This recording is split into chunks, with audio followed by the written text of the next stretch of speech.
أعوذ بالله من الشيطان الرجيم. بسم الله الرحمن الرحيم. رب اشرح لي صدري ويسر لي أمري واحلل عقدة من lisani yafqahu qawli.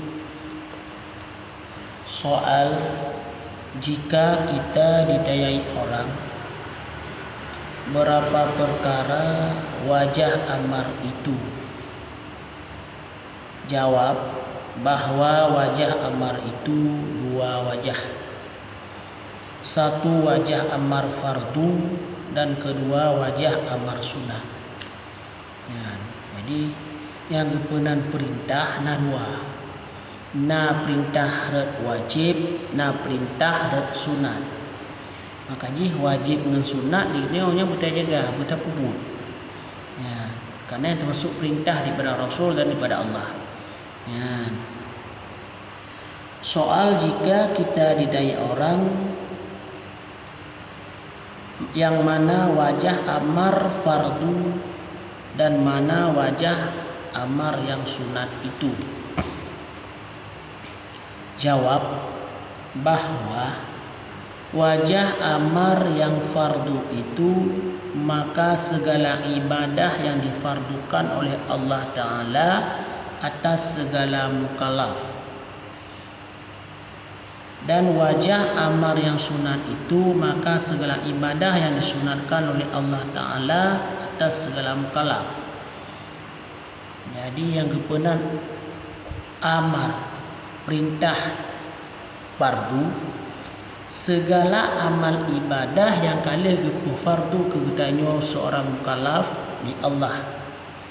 Yang ada perinjili, uji aturan ibadah yang kami fardukan oleh Allah kepada getanyo yang adalah amar fardu. Amar sunat segala ibadah yang kami sunatkan oleh Allah kepada getanyo mukallaf. Kaji dia baik tak pandang rendah amalan sunnah. Jadi lihat sembiang perle guna ada barengi dengan sunat. Ya, mbak. Soal, jika kita didayai orang, berapa perkara wajah nahi itu? Jawab, bahwa wajah nahi itu pun dua perkara. Satu wajah nahi yang haram dan kedua wajah nahi yang makruh. Ya, jadi wajah nahi, wajah larangan, yang benar larangan dua sih. Haram dan makruh. Haram dan makruh termasuk larangan Allah, larangan Rasul. Jadi kita buat jaga rote daripada ada haram dan daripada yang makruh.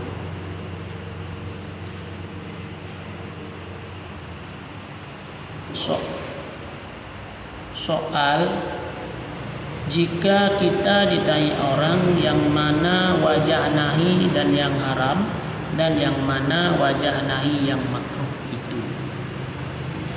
Jawab, bahwa wajah nahi yang haram yaitu segala pekerjaan yang haram diharam oleh Allah Ta'ala atas segala mukallaf.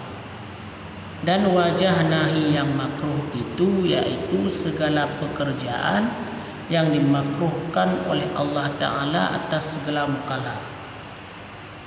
Ya, wajah nahi yang haram, segala perbuatan, segala pekerjaan kita yang kali geharamkan oleh Allah yang bandung wajah larangan. Segala sesuatu, segala pekerjaan yang telah dimakruhkan oleh Allah Ta'ala yang adalah termasuk sid wajah larangan. Kaji kita jaga roh.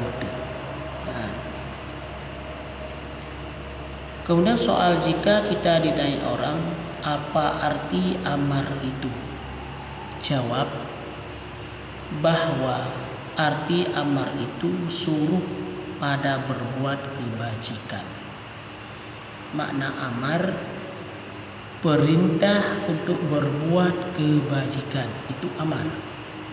Ya, maka jadi perintah untuk berbuat kebajikan itu amar. Soal jika kita ditanya orang apa arti nahi itu? Jawab bahwa arti nahi itu yaitu ditegah akan kita pada berbuat kejahatan. Menurut arti amar. Yo arti nahi, arti larangan untuk ditegahkan kepada kitanya untuk tak berbuat pada perbuatan-perbuatan kejahatan. Banyak adalah perbedaan antara larangan dan perintah. Wallahu a'lam bishawab.